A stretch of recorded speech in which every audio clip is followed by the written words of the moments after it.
Okay, hello friends, and welcome to a new three-part series, three-part Mikra series. Leading us is Rabbi Yamin Levy, and together we will embark on a careful analysis of Sefer Yehoshua according to the Peshat approach. About our speaker, Rabbi Yamin Levy is the senior rabbi at the Iranian Jewish Center, Beth Hadassah Synagogue in Great Neck, New York. He's the founder and director of the Maimonides Heritage Center based in Israel and New York.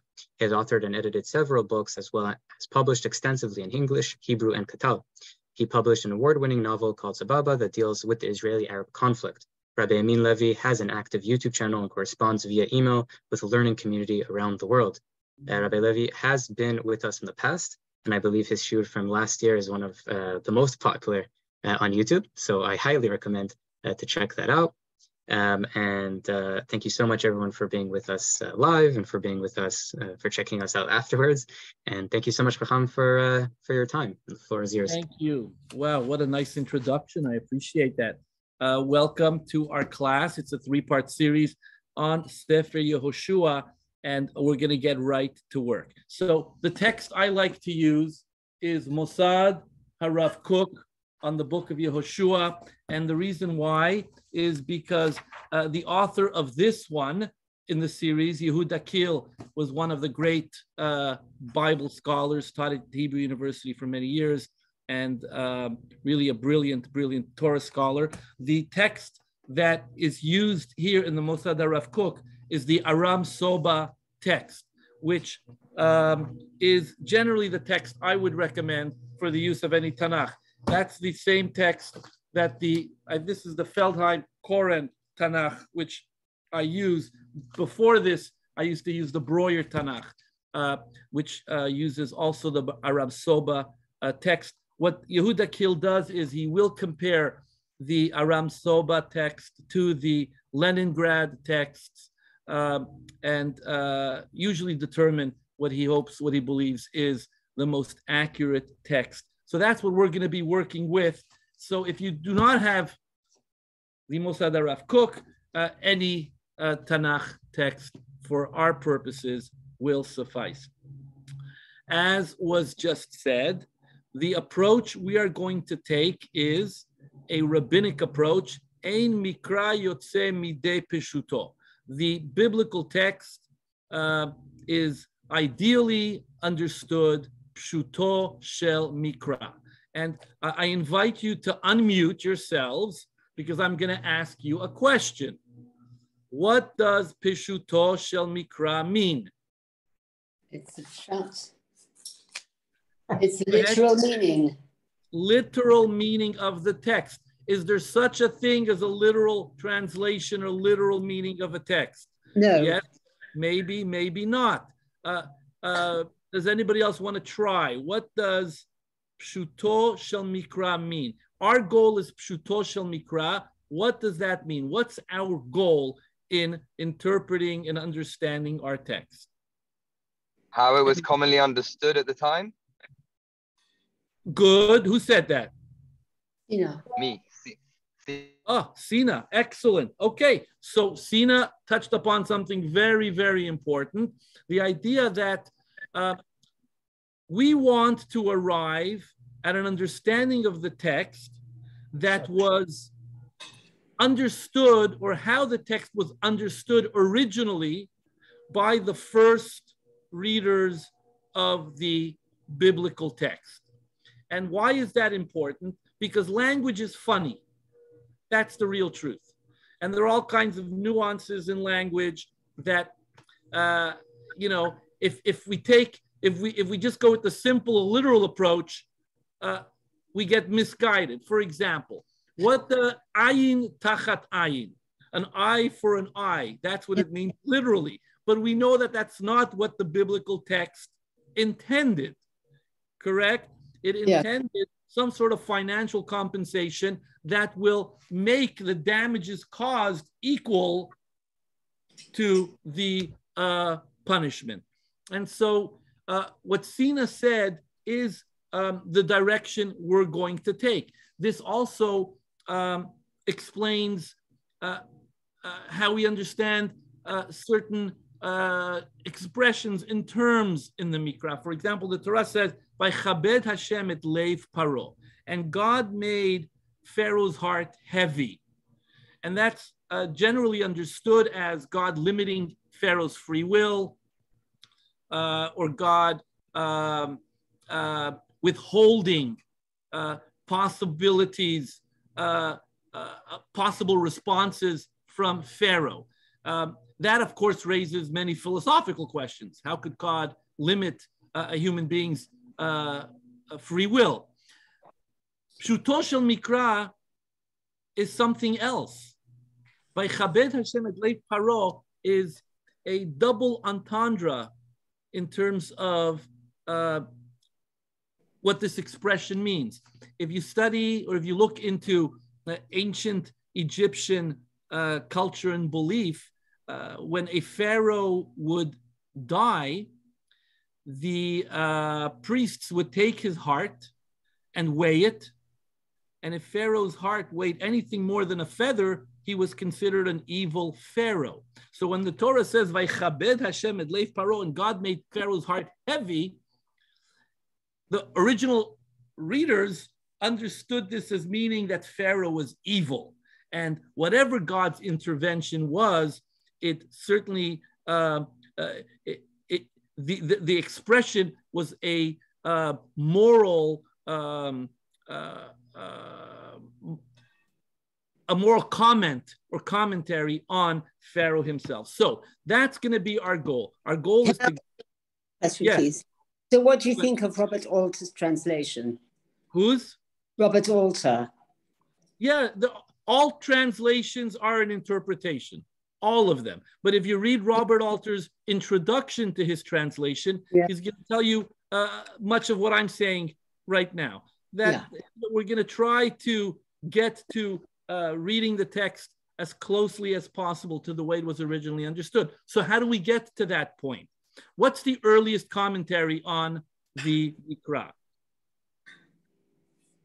Anybody? Who's the earliest commentary on the book of Yehoshua?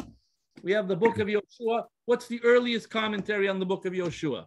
Everybody except Rashi. What? Rashi. Rashi. The book itself. Rashi was 12th century. There must be something earlier than that. Targum. Targum was very early indeed. There's got to be something earlier than that. The book itself. Chachamim was indeed early. Targum is earlier than the Chachamim. Targum might be Mishnaic. But the answer is that the earliest commentary, if our goal is to understand the Mikra in accordance to the way it was originally understood by the first readers, then our earliest commentary is going to be the Tanakh itself. We're going to make use of the Tanakh as a commentary to the book of Yehoshua. That's what we're going to do. So how are we going to do that? We're going to use, for example, a concordance. If you look behind me, I have my concordance there. What does a concordance do? A concordance will compare terms and expressions and root words, how it's used throughout the Tanakh, and we will generate meaning of that term as it is understood within the Tanakh context. Does that make sense? Yes? Okay. So, what's the difference? Two more introductory questions. What is the difference between the study of Mikra and the study of Parshanut HaMikra? Anybody? That one I didn't. I'm sorry, someone's ringing my doorbell. Give me 1 second.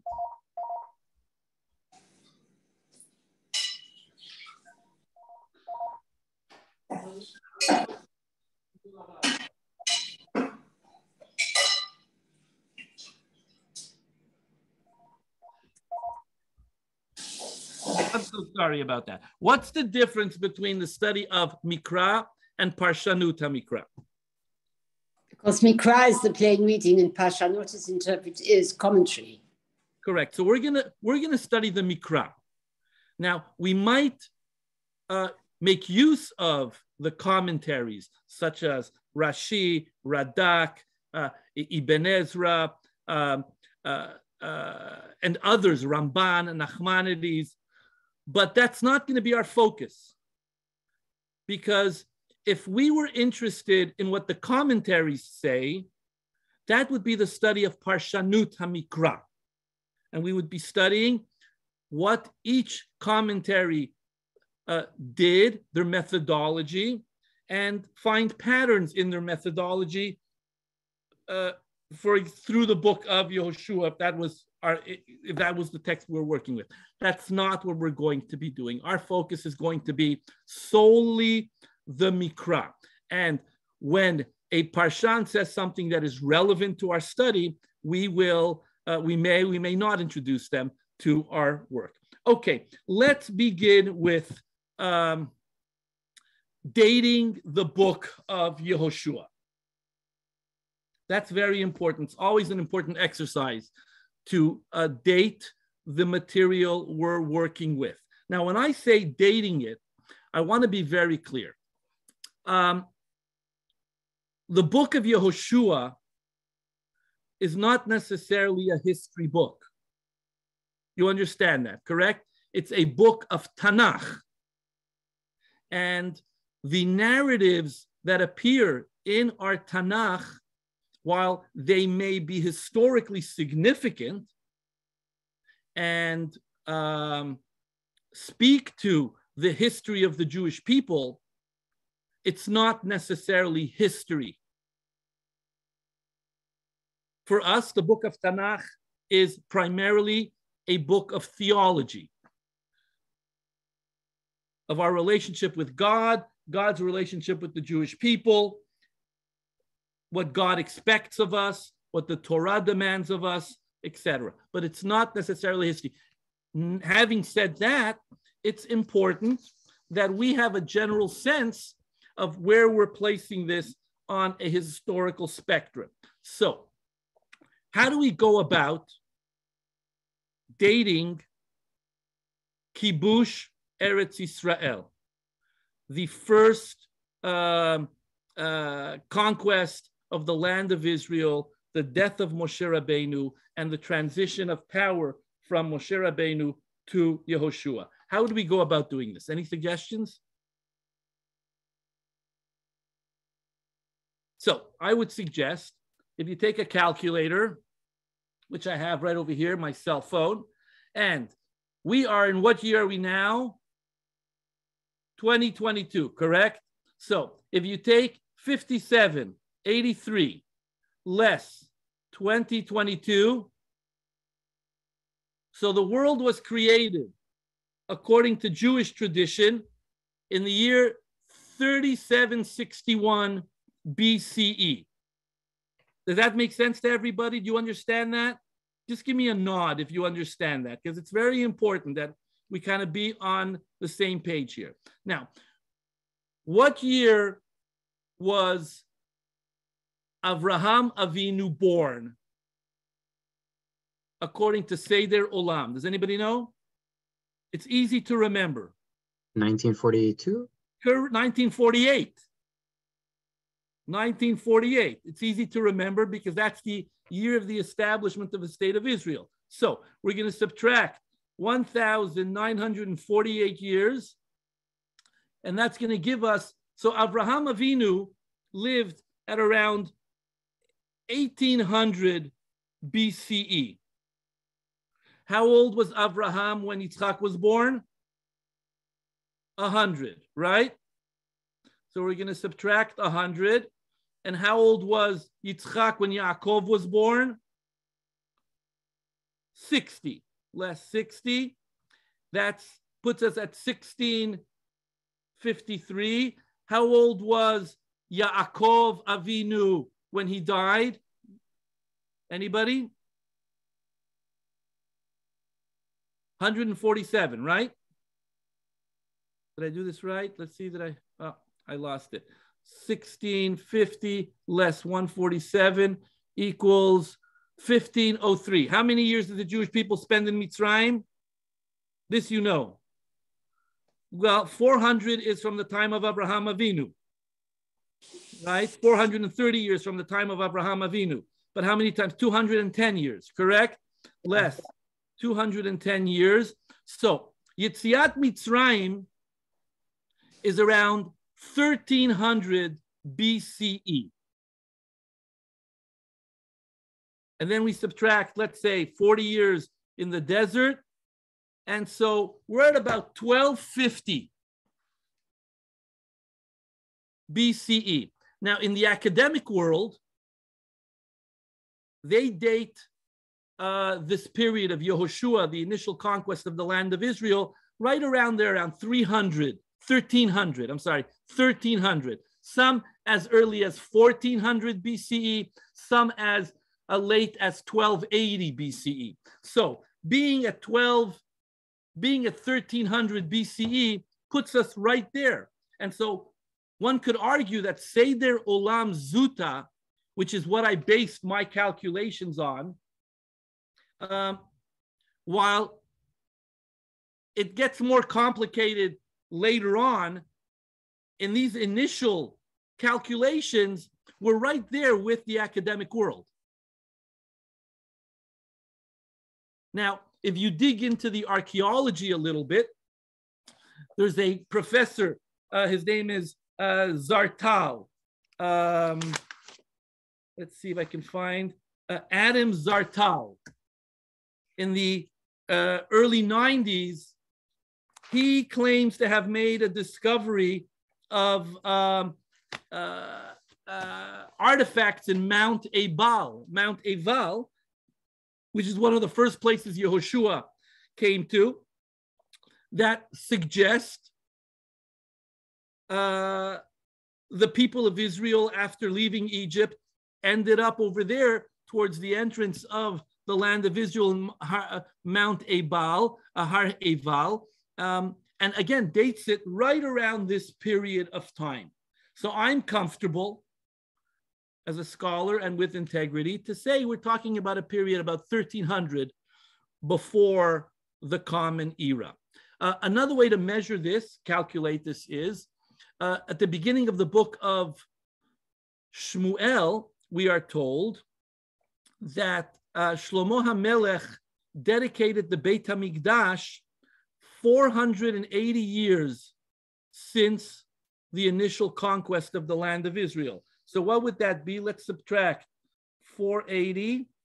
And so it dates Shlomo HaMelech a little bit early, because Shlomo HaMelech was around 850 before the Common Era, but we're right in that neighborhood. So are you all with me so far? Is this too technical? I hope not. Okay. We're going to begin with book of Yehoshua. The book of Yehoshua, ladies and gentlemen, is the first of the Nevi'im. And the Nevi'im include Sefer Yehoshua, Sefer Shoftim, Shemuel Aleph, Shemuel Bet, Melachim Aleph, and Melachim Bet. It begins, the period begins with the conquest of the land of Israel under the leadership of Yehoshua, and Melachim Bet ends with the Babylonian destruction of the first Beit HaMikdash and the expulsion of big parts of Israel and Yehuda to Bavel. That would be around 586 before the Common Era. And so it's a period of about 1,000 years, 900 years, that takes place between the book of Yehoshua on one bookend and the end of Sefer Melachim at the other book end. Before we begin the text, what's happening here within the Jewish people? What's taking place? The Jews left Egypt 40 years ago. They spent 40 years in the desert under the leadership of Moshe Rabbeinu.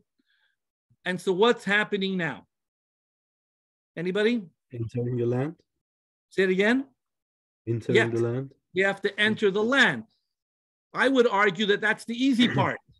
What's the difficult part here? What's going on here? They've lost their leader.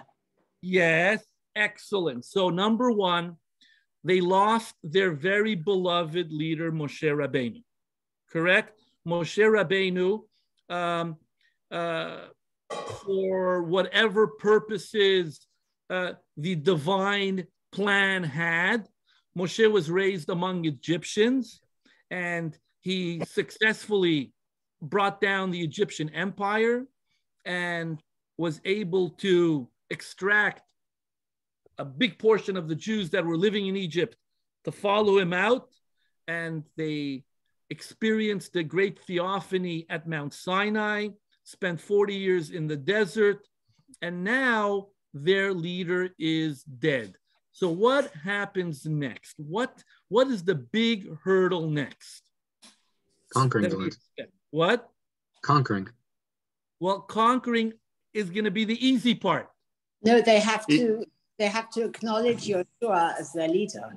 The succession of leadership is difficult. And this is a universal problem.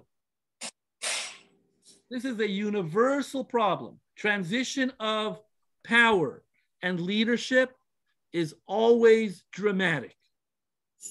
Not in the UK. Say it again. Not in the UK. Not in the UK. Okay, it's dramatic everywhere. It's dramatic. We are very blessed in the United States, United Kingdom, and in Canada, and some countries where the transition of power is not done militarily. But up until 100 years ago, that's usually the way it took place. You know what I'm saying? And so we might expect some sort of tension. And so let's be very alert and very astute to how we read the text and see if there are any allusions in the text itself to this kind of a tension that may be taking place, this transition of power, this change of hands. Who's going to lead the people of Israel? And so the book is called Yehoshua, according to Masechet Baba Batra, Daf Yud Dalet 14a or b, I don't remember, at the bottom of the page. The Chachamim say that Yehoshua authored his own book. This is not the general consensus of all the medievalists. Abarbanel, for example, suggests that it wasn't Yehoshua, it was Shemuel Hanavi who wrote the book. And why? He says because there are many places in the book of Yehoshua which says, Ad Hayom Hazeh. This place is called so-and-so until today. And so why would Yehoshua be saying until today if he was writing the events himself? Abarbanel makes a good point, and the truth of the matter is what Abarbanel does provide for us who are religious thinkers and want to approach this text from a theologically, religiously sound perspective is that the Gemara does tell us Yehoshua, the book is named after Yehoshua, and the events in the book take place during Yehoshua's period of time, but there might have been multiple authors or editors of this book, and that's totally fine. That's totally fine. It could have been written or compiled or put together after Yehoshua died during the period of Shemuel Hanavi and maybe even later. It really does not impact our reverence for the biblical text, even in the slightest. His name, Yehoshua, what's his full name? Does anybody know? Nun. Bin Nun. Bin Nun. Has anybody considered this formulation, Bin Nun, as opposed to Ben Nun? Why not Ben Nun?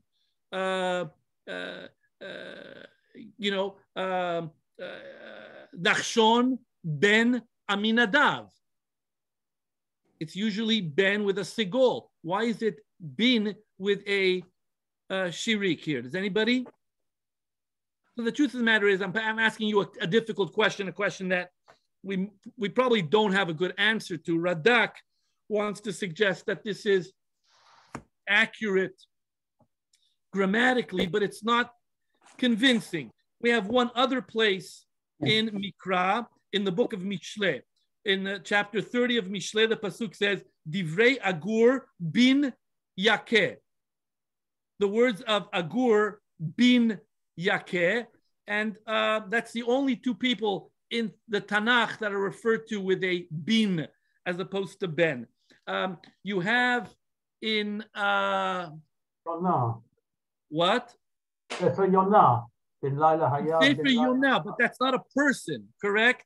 That is Laila, bin Laila, correct? So that's a variation on the word on Bain Laila. I might be mistaken, but I think that's what I remember. It's not. It's. I'm speaking to the question of a son of Ben. We also have in the book of Devarim.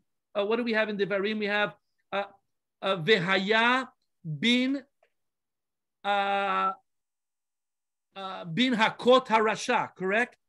And he shall bin Hakot Harasha. Again, that's not making reference to the son of a person. And so I would argue that it's very possible that the tribe of Ephraim, or there were certain families that preserved the tradition that they called themselves Bin as opposed to Ben. But more than that, to say or to find some sort of grammatical proof, I think is difficult. If anybody has a suggestion to that, I certainly welcome it. But I'm not sure that that there really is. Who was Yehoshua in the Mikra up until now? And this, I think, is an important piece in terms of understanding and moving forward in the book of Yehoshua. When is the first time Yehoshua appears in Mikra? Anybody? He was one of the spies. That's correct. That's later on. That's in the book of Bemidbar.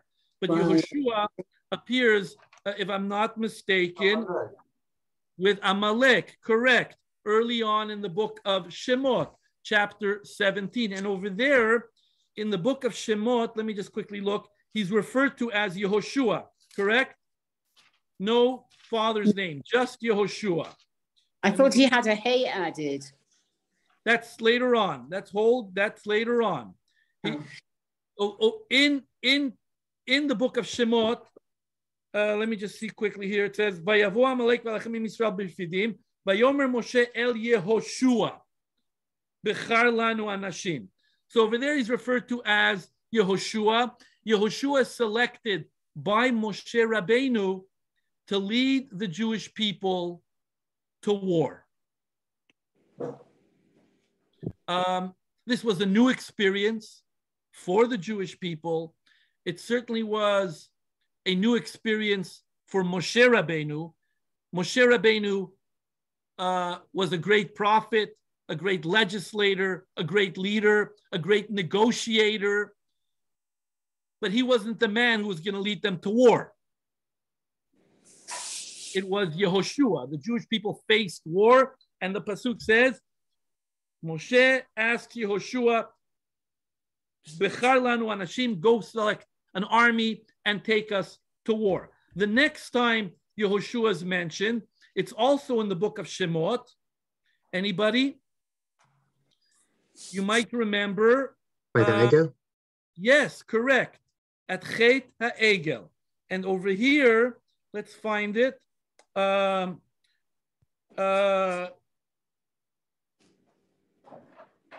Vayifin vayered Moshe min ha'ar u'shnei luchot ha'edut be'yado. Moshe Rabbeinu is coming down from the mountain with the luchot ha'edut. Pasuk Yod Zayin. Vayishma Yehoshua et kol ha'am bere'o.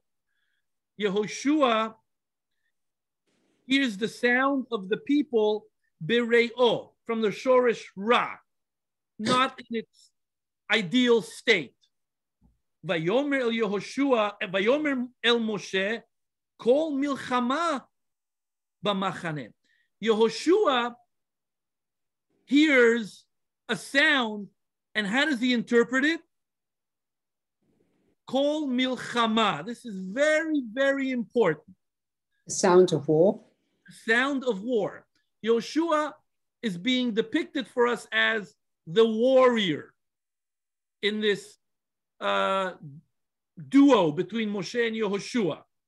And Moshe, of course, you know, responds, Vayomer, and kol anot gevura vein kol anot chalusha, kol anot anochi shomea. One of the most beautiful verses in the entire Chumash, with the play with word of the ayin, nun, vav, taf, anot, which it means sound and agony.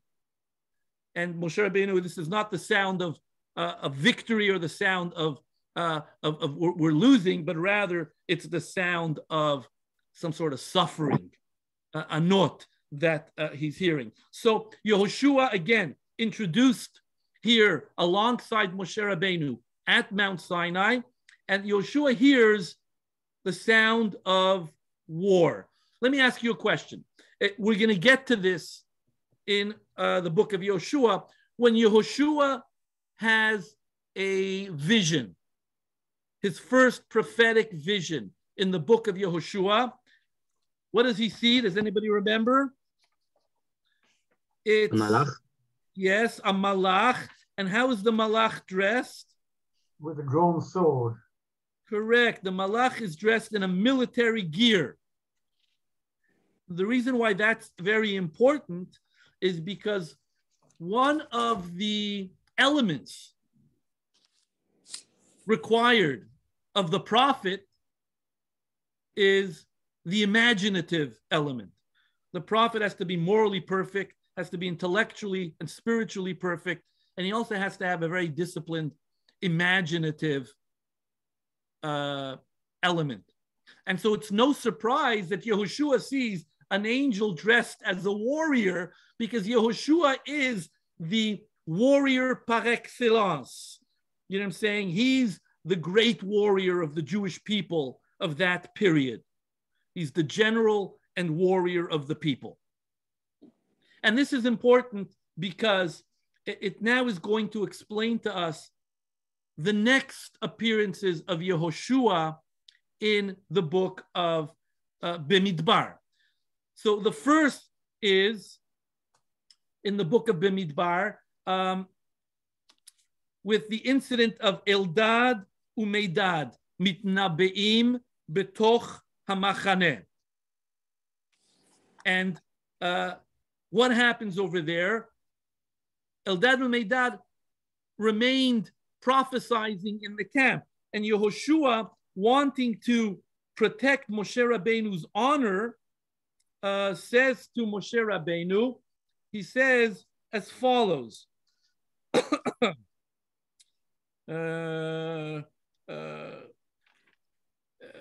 I'm not finding it so quickly. He says, Moshe Rabbeinu, he goes out to Moshe Rabbeinu, he says, Eldad uMeidad, I'm looking in the wrong book, that's why. We're in the book of Bamidbar, not Vayikra. And so let's see here if I can find it very quickly. Yehoshua says to Moshe Rabbeinu, Vayarot hana'ar, Vayaged leMoshe Vayomar, the na'ar, the student or the disciple, ran to Moshe Rabbeinu and said to him, Eldad uMeidad mitnabeim b'machaneh. Vayan Yehoshua bin Nun mesharet Moshe mibechurav vayomar. Here we're introduced to Yehoshua a little bit differently. Yehoshua bin Nun, here he's referred to as bin Nun. Mesharet Moshe, the word mesharet was his assistant, his helper, mibechura, from his youth. Adoni Moshe kelaim. Moshe Rabbeinu quiet them, silence them. And here Moshe Rabbeinu responds beautifully and in his most humble way. Vayomer lo Moshe hamekane atali. You're jealous on my behalf. Umi ten kol am Hashem nevi'im. Lest all the people of Israel should be prophets. Moshe Rabbeinu did not see his position as a prophet as a position of power. The ideal is that everyone should be a prophet. But here Yehoshua is introduced as Misharet Moshe, and he is referred to as Yehoshua bin Nun. Then we have the episode in chapter 13 of the Miraglim. Someone mentioned that earlier. And interestingly enough, here the pasuk says, Yehoshua was chosen, Lemate Ephraim, Hoshea bin Nun. His name is not Yehoshua here. His name is Hoshea bin Nun. And you go down a few more verses, Vayikram Moshe leHoshea bin Nun Yehoshua. Over there in that incident, Moshe Rabbeinu changes the name of Hoshea bin Nun to Yehoshua. What's the big question here? What's the elephant in the room? He's been called Yehoshua beforehand. Correct. He's been called Yehoshua beforehand. Just the previous chapter, he was called Yehoshua. And so the Chachamim say that Chazal say the following. They say that, and I think it's in the Rashi over here in these Pesukim in chapter 13, that Moshe Rabbeinu changed his name as an act of prayer and hope that Yehoshua should have the resilience to withstand the temptation to follow the majority of the Miraglim in their unfortunate report of the land of Israel.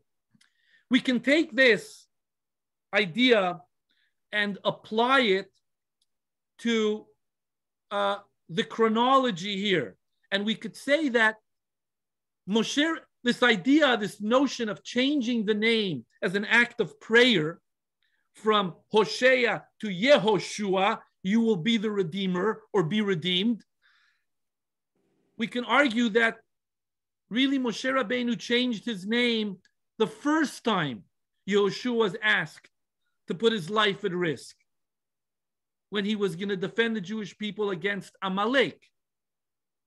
But it was mentioned over here, maybe because of the less militaristic danger and more of the religious theological danger. It's just a possible theory. But the general consensus is that the name change took place much earlier. And we have a principle, ein mukdam umeuchar batorah. There's no chronology or chronological order in the Torah. The final references to Yehoshua are significant. And one is on also in the book of Bamidbar, chapter 27. In Peshat Pinchas.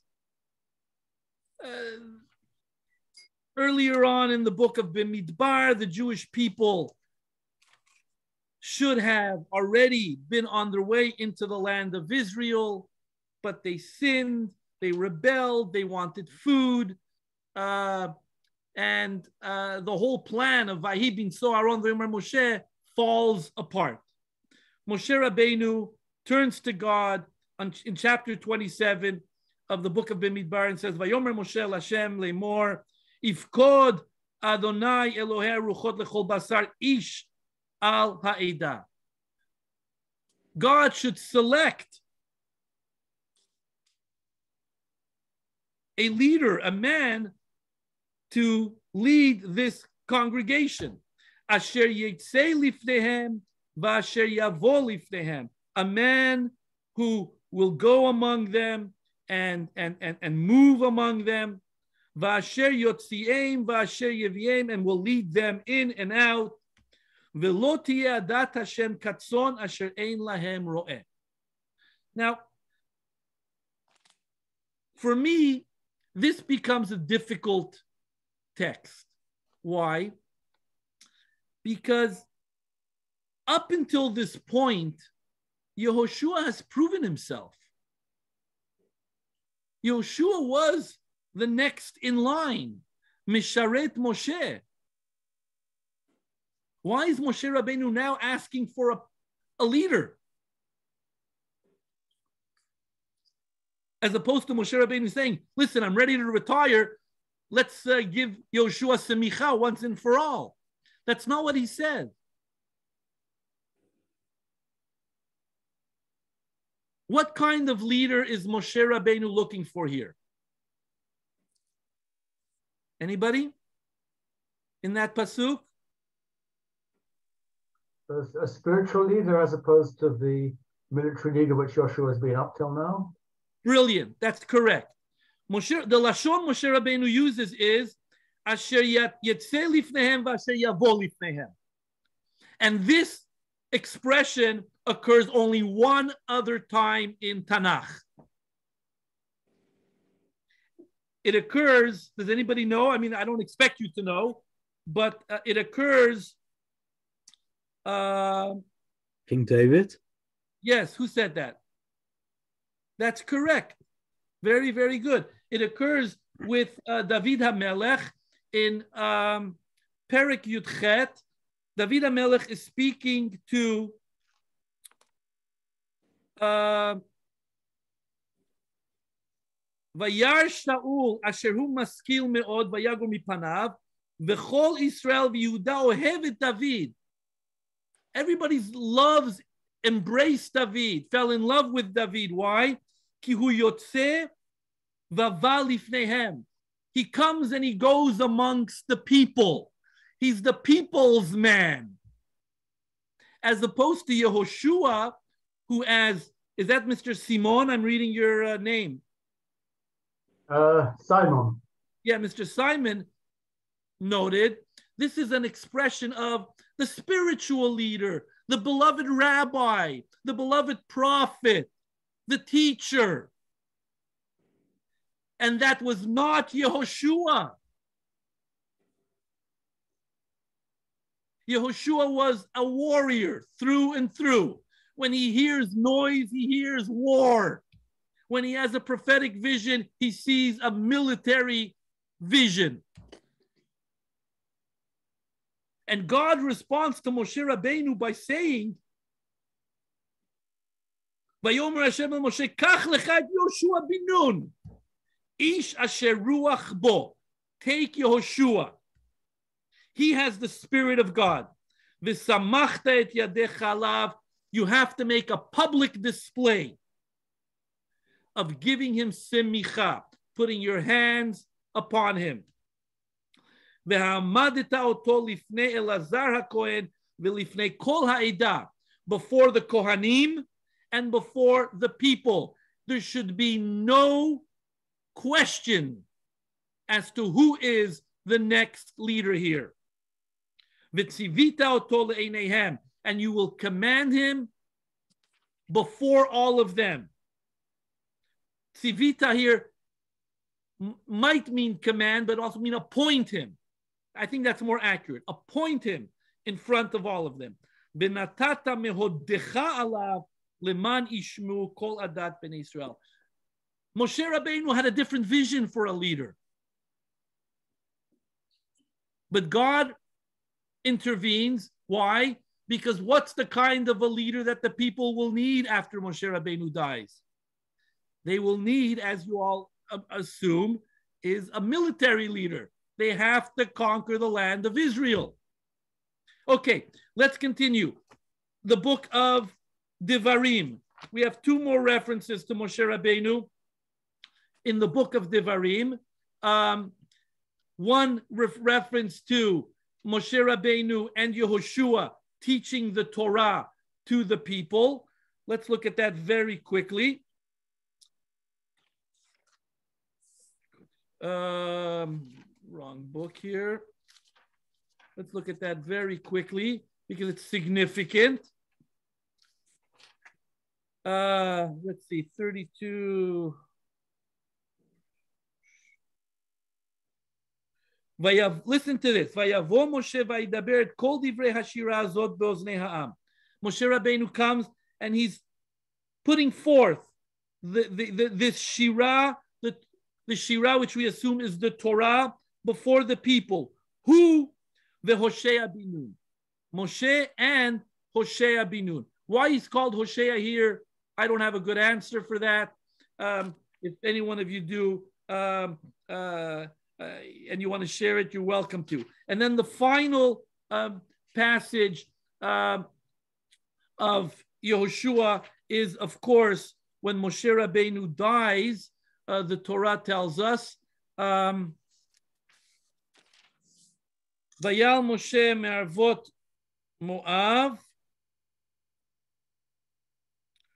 And we have the final passage. Say it again. It's on verse 9 in chapter Lamed Aleph. Yes, thank you. V'Yoshua bin Nun maleh ruach chokhmah, ki samach Moshe et yadav alav. So we revisit this idea of Yehoshua being the selected leader. Why? Because Moshe Rabbeinu publicly samach yadav alav. Chazal, the Chachamim, add something very important over here, and something that we should not take lightly in the least. According to Chazal,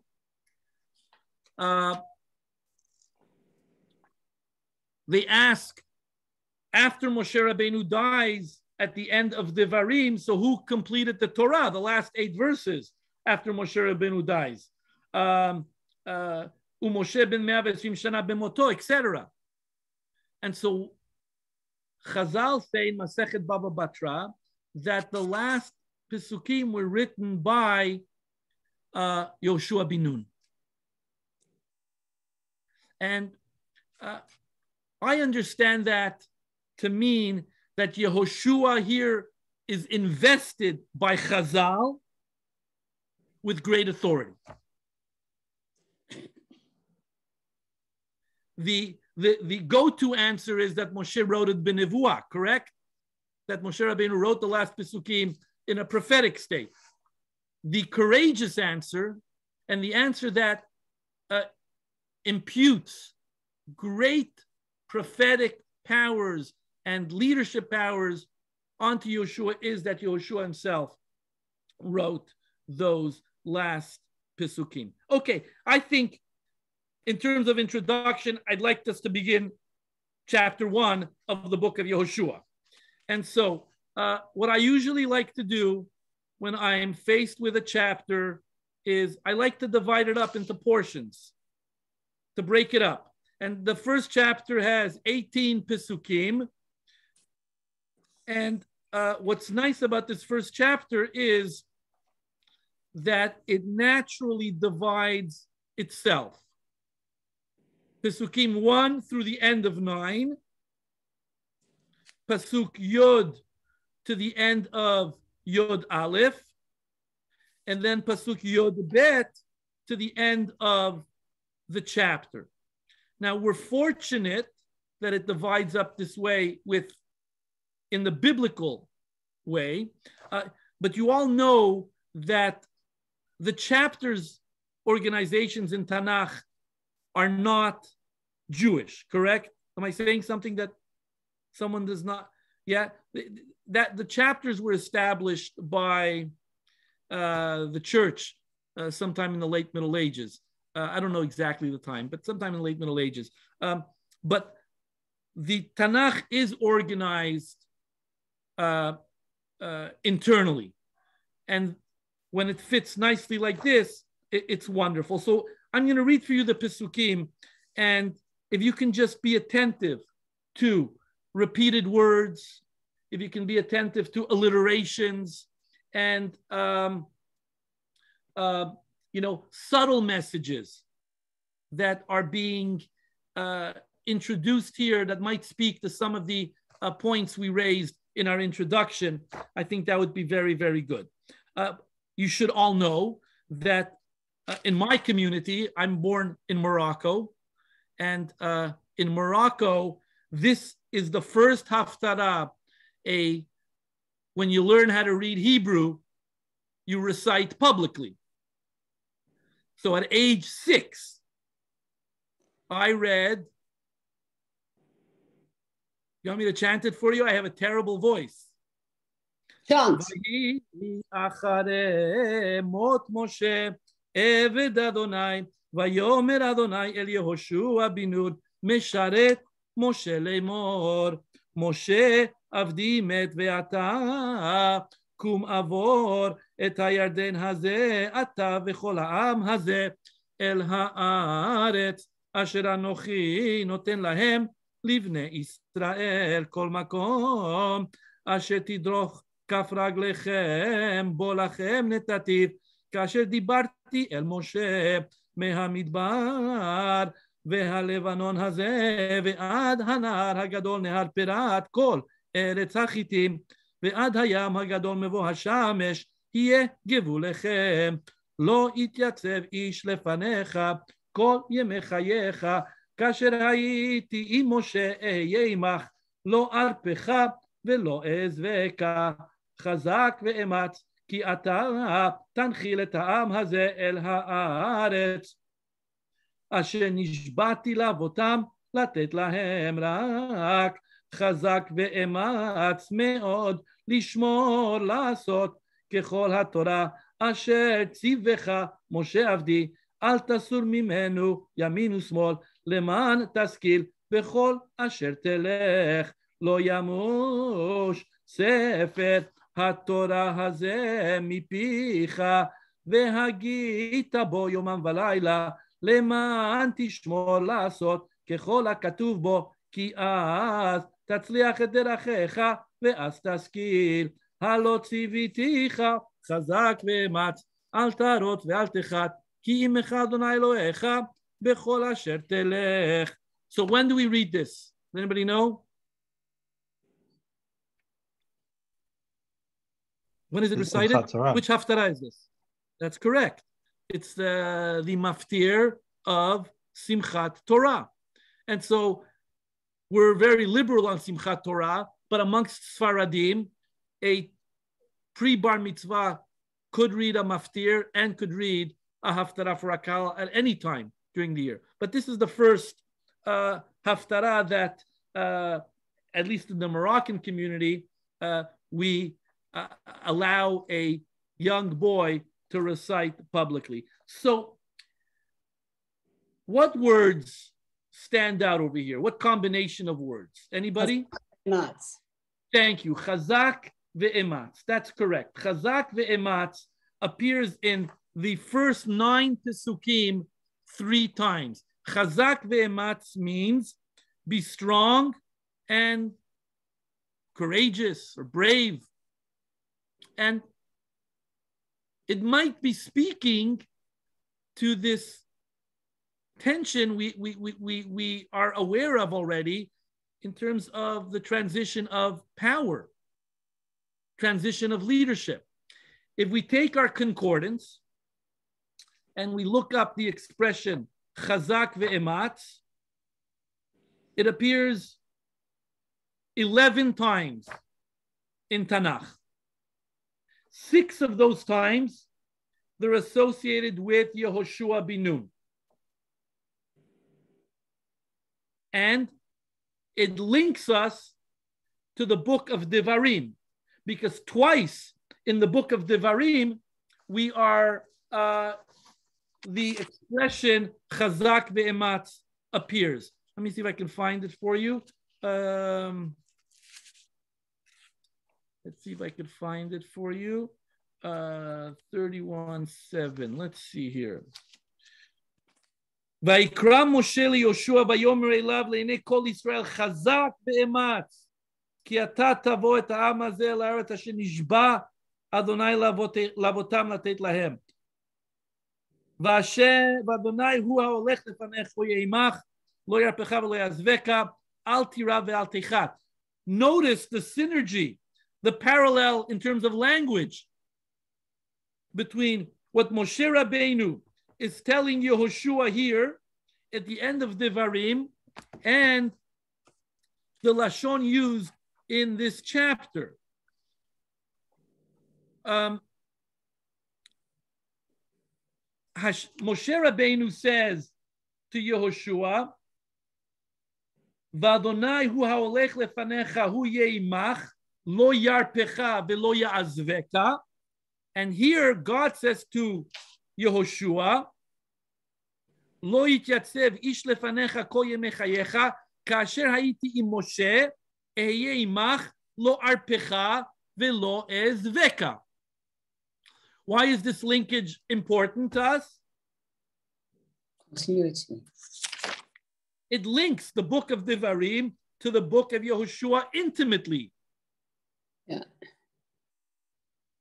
It's this powerful link that is not just from a mechanical point of view, from a literary point of view, but theologically, it's this powerful linkage. God will not abandon Yehoshua as Moshe Rabbeinu promised, and God reiterates that very promise to Yehoshua himself. What other word is mentioned here in this first section? The name Moshe Rabbeinu. I mean, I didn't count it, but it's a lot of times. Anybody want to do a quick count? How many times? Moshe Avdi met, Moshe Eved Hashem, Mesharet Moshe Lemor, Moshe Avdi,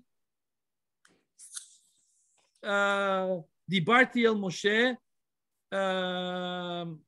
Vanecha Kol Yemechayecha, Im Moshe Yeimach, Chazak Vemat, Asher Tzivecha Moshe Avdi, at least, I mean, 8, 9 times. 9. How many? 9 times in these 9 Pesukim, the term Moshe Rabbeinu. And so we have this literary message of this transition, which is very, very important in terms of understanding these Pesukim. Okay, section number 2. I'm not going to chant it, but we're going to read it. Vayitzav Yehoshua et shotrei ha'am lemor, ivru bekerev ha'machaneh, ותצוו את העם לאמור, הכינו לכם צידה, כי בעוד 3 ימים אתם עוברים את הירדן הזה, לבוא לרשת את הארץ, אשר אדוני אלוהיכם נותן לכם לרשתה. Here Yehoshua, ויצב Yehoshua את שוטרי העם, Yehoshua here prepares the leaders of the nation. Give me one moment here, my alarm is going off. The dog is barking. I'm sorry about that. What? I answered a lot of the questions. Okay, so and Yehoshua tells them, prepare yourselves, because in 3 days we're crossing over the Jordan. What this idea of 3 days? Where else do we know this 3-day waiting period? Sinai, Sinai. Har Sinai, correct. The preparation for the great theophany, right? You know what happens at Har Sinai. Initially, God says to the Jewish people, I'll speak to Moshe Rabbeinu. The people come back and say to Moshe Rabbeinu, no, we want God to speak to us directly. God says, no problem. 3 days. Where else do we have the 3 days? The Akedah. Yes, correct. Akedat Yitzchak. We have this 3-day waiting period at this unimaginable moment. In my forthcoming book called The Mysticism of Andalusia, I speak of, I have 2 chapters on what I call Dumia. Dumia is this silence that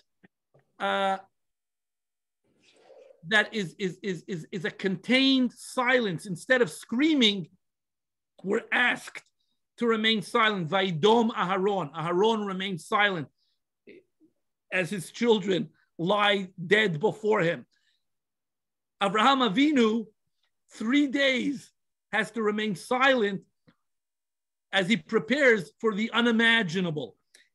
And so I'm trying to kind of work with those ideas here, this 3-day preparation period. The Jewish people knew war in the desert. They did. War was not unfamiliar to them. But what would be new to them would be this whole concept of establishing, creating a nation, creating a new people, developing a land, government, governance, self-governance. And so it involved this intense 3-day preparation, which does invoke Mamad Har Sinai and even the Akedat Yitzchak. Next section, and do I still have you for a little bit longer? Yes? 10 more minutes? Yes, for sure. Yes? Okay, because I do want to, I'm not going to read the entire next section, but the next section is this dialogue between Yehoshua and the tribe of Reuven, Gad, and Chatzi Shevet Menashe. And what transpires here is something fascinating, something that we would expect to take place. Moshe Rabbeinu negotiated a deal with these 3 tribes. You remember? Moshe Rabbeinu negotiated a deal with them that they could have the Transjordan as long as they will fight the battles of the conquest of the land of Israel with the people of Israel, with the remaining tribes. Now, Moshe Rabbeinu's dead. And so, and maybe the leaders who negotiated this deal with Moshe Rabbeinu have also died. And Yehoshua comes to these tribes, and he wants to make sure that the deal is standing. Now, what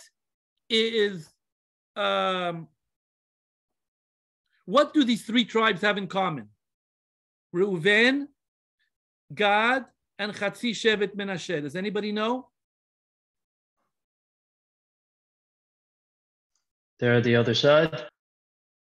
Well, yes, we know that they negotiated this deal to be on the Transjordan. But what do they have in common? Same mother? The same mother. No, they don't have the same mother at all. They don't have the same mother. And where I'm going with this speaks very much to why this conversation is happening in the first chapter of the book of Yehoshua and critical to the transition of power here. These 3 tribes are all firstborn to their mother. And they're the rejected firstborn. Reuven was usurped by Yehuda. Gad was usurped, and Menashe was usurped. And so when they approach Moshe Rabbeinu and say, we want to remain in the Transjordan in the eastern front, Kedem, Moshe Rabbeinu's jarred by that. Read that text. We're not going to go to the text in Bamidbar. But Moshe Rabbeinu has good reason to be jarred. Why? Because this is the seeds. These are the seeds of a rebellion.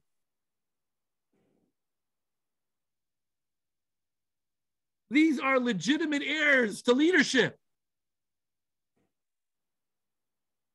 And if they invoke their hereditary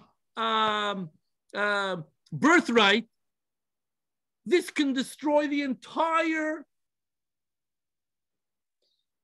project of creating a nation of Israel. And so the very same challenge Moshe Rabbeinu faced with Reuven, Gad, and Chatzi Shevet Menashe, Yehoshua faces right here.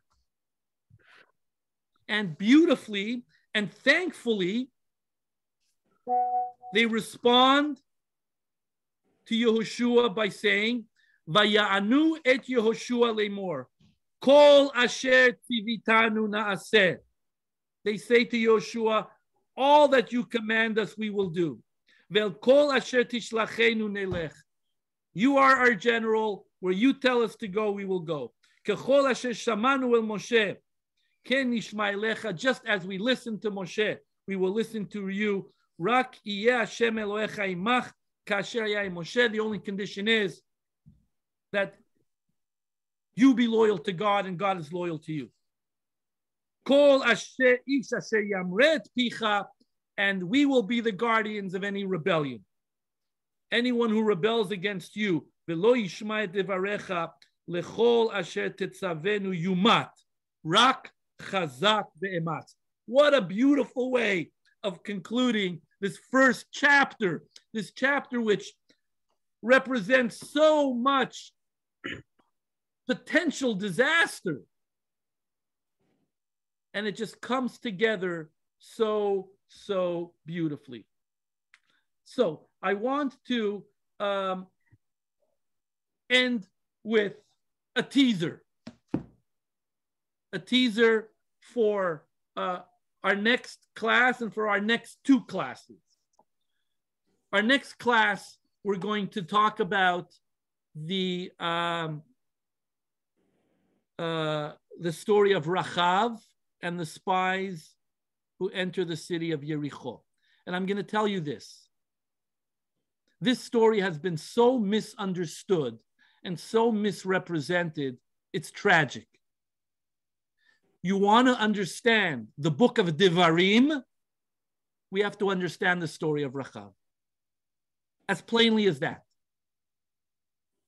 The story of Rachav is a most beautiful interpretation and insight into Moshe Rabbeinu's final legacy, the book of Devarim.